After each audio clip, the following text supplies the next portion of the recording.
Hi, excuse me. Is this seat free? I do not want to disturb you, but the other tables are full. I just need a place for my coffee and notebook. Yes, of course. This seat is free.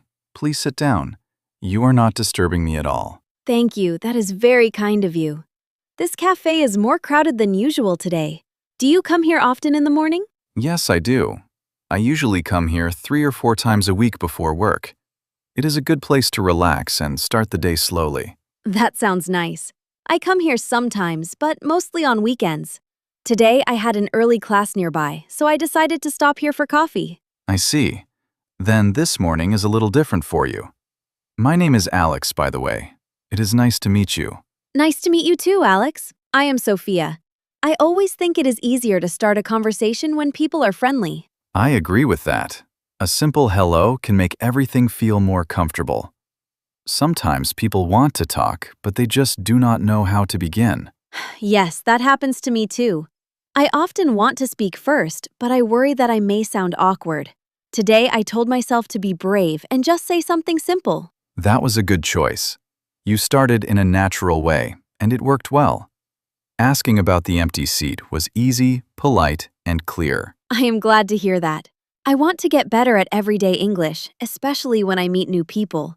Starting the conversation is always the hardest part for me. That is very normal. Many people feel the same way, even native speakers sometimes.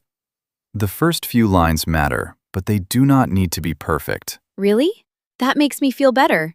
I thought native speakers always knew exactly what to say in every situation. Maybe I put too much pressure on myself. No, not at all. Most conversations begin with very ordinary things like the place, the weather, the food, or the time of day. Small topics are useful because they make people feel safe and relaxed. That makes a lot of sense. So if I want to start talking to someone, I can just comment on something around us. For example, I can say, "This cafe smells amazing today." Exactly. That is a good example. You can also ask easy questions like, "Have you tried the coffee here before?" Or, "Do you know what cake is popular here?" I like those questions because they are simple and friendly. They do not feel too personal. They also give the other person a chance to answer more than yes or no. Right, and that helps the conversation continue. Open and gentle questions are often better. They invite the other person to share a little more. Then let me practice now. Have you tried the breakfast sandwiches here before? They look good, but I have never ordered one. Yes, I have tried them a few times. The egg and cheese sandwich is fresh and not too heavy. If you are hungry, I think it is a safe choice. Good to know. I was not sure what to pick, so your answer helps me. I may order one after I finish this coffee. You should. It goes well with a hot drink. What did you order today, by the way? I ordered a vanilla latte. I wanted something sweet because I slept only 6 hours last night. Sweet coffee always improves my mood a little. I understand that completely. I chose a black coffee because I need to wake up fast. I had a long evening yesterday, so I wanted a stronger drink this morning. Were you busy with work? You look calm now, but maybe your day was tiring before this. I hope you are not too exhausted. Thank you. That is thoughtful. Yes, I was busy with work, but nothing too dramatic.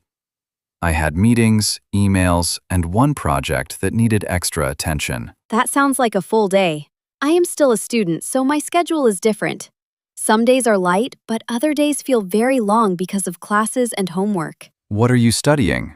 I was curious when you mentioned an early class. It sounds like you are working hard. I study marketing at a community college. I enjoy it because it mixes creativity and business. I also like learning how companies talk to customers in different ways. That is interesting. Marketing is everywhere now, especially online. Good communication is a big part of it, so practicing English will definitely help you. I hope so. I want to speak clearly and confidently, especially in real conversations. Reading and listening are helpful, but speaking is where I still need more practice. Speaking takes time because it happens live. You cannot always stop and think for too long.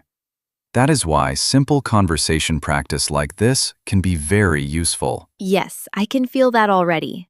Talking to a real person is different from studying alone. It forces me to listen carefully and answer naturally. And you are doing well.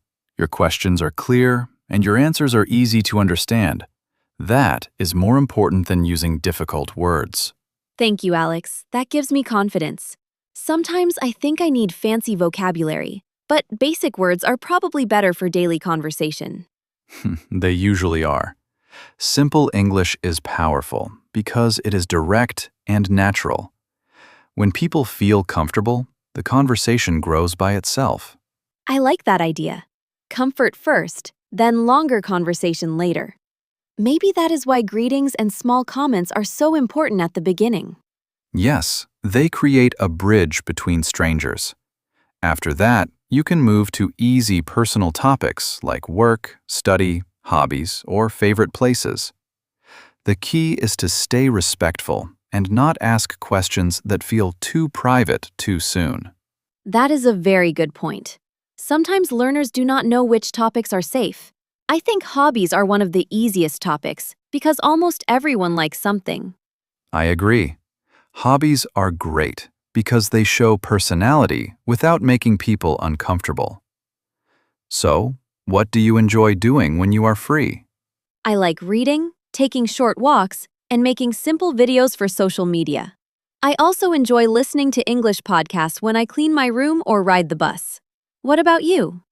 I go to the gym several times a week, and I like cooking at home. On weekends, I also enjoy hiking when the weather is good. It helps me clear my mind after a busy week. That sounds healthy and balanced. I want to exercise more, but I am not always consistent. It is easy to make a plan, but harder to keep it. That is true for many people. The trick is to start with something small and realistic. Even a 20-minute walk can become a good habit over time. I should remember that. Small steps feel less scary than big goals. Maybe I can start by walking in the park near my apartment 3 times a week. That sounds like a strong plan. Parks are nice because they feel peaceful and open. They also give you another chance to start simple conversations with people. Really? What kind of conversation can I start in a park? I feel like it might be strange to talk to strangers there. I do not want to sound random. You can keep it very light. For example, if someone has a dog, you can say the dog is cute and ask its name. Or if someone is sitting near a flower garden, you can comment on how beautiful the place looks today. Those examples are helpful because they feel natural. The topic comes from the situation, not from nowhere. I think that makes the other person feel more comfortable too. Exactly. Context is very important. When your first sentence matches the place or moment, the conversation feels smooth and easy. I want to remember that word, context. It really changes everything. If I am at school, I can ask about class, and if I am in a cafe, I can ask about drinks or food. That is right. You are already thinking like a good communicator. The best openings are usually simple, polite, and connected to the moment. Can I ask you something else? When someone answers very briefly, how can I keep the conversation going? That part is difficult for me too. A good way is to show interest and ask one more easy question. If someone says, "I work in finance," you can ask, "Do you enjoy it?" Or, "How did you choose that field?" Small follow-up questions keep the flow alive. That sounds useful. So I should not jump to a totally different topic too fast. I should stay with the same subject for a little while and build on it. Yes, exactly. Think of conversation like walking across stones in a river. Each new question should be close enough to the last one, so the other person can follow easily. I love that image. It makes conversation feel less scary and more logical. One step, then another step, and slowly you reach the other side. That is a nice way to put it. Also, listening is just as important as speaking. When people feel heard, they usually become warmer and more open. I believe that. Sometimes people only think about their next sentence and forget to listen. I want to become better at paying real attention. That will help you a lot. You can show that you are listening by reacting naturally with short phrases like, "Really? That sounds fun," or "I understand." These little responses make the talk feel alive. I use those sometimes, and they really help me stay involved. They also give me a little time to think. Conversation feels easier when I do not try to sound perfect all the time. That is a very healthy attitude. Perfect grammar is not the goal in daily conversation. Connection is the goal. That sentence is simple but powerful. Connection is the goal. I will remember that. It makes language feel more human. I am glad it helps. And honestly, people usually remember how a conversation felt, not whether every sentence was flawless. Warmth and confidence leave a stronger impression. I can see that now. You are easy to talk to because you are calm and kind. That makes me want to keep asking questions and sharing my thoughts. Thank you, Sophia. You are easy to talk to as well because you are curious and open. Good conversations are built by both people together. This has been such good practice for me. We started with one simple question about an empty seat, and now we are having a real conversation. It is nice to see how naturally it can grow. Yes, and that is a good lesson. You do not need a perfect script to begin. You only need one polite sentence and a little courage. I think many English learners need to hear that. People often wait too long because they are afraid of mistakes.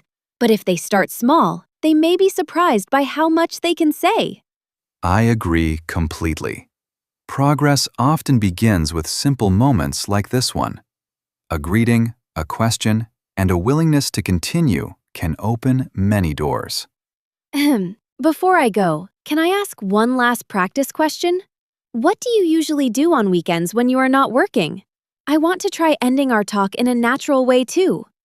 On most weekends, I cook something new, visit a friend, or go outside for fresh air. I try not to make every weekend too busy. Rest is important too. That sounds lovely. My weekends are usually quieter, but I like them that way. I study a little, call my family, and sometimes watch a movie with friends. That sounds like a good balance. Quiet weekends can be very refreshing. They give you space to breathe and prepare for the next week. I agree. Well, I should order that sandwich now and then head to campus. Thank you for the conversation. And thank you for being so encouraging. You are very welcome. I enjoyed talking with you too. I hope your class goes well today. Thank you, Alex. I hope your workday is smooth and not too stressful. Maybe I will see you here again sometime. I hope so too, Sophia. Have a great day and keep practicing your English. You are doing better than you think. I will. Today helped me a lot, and I feel more confident now. Goodbye, Alex. Goodbye, Sophia. Take care and enjoy the rest of your morning.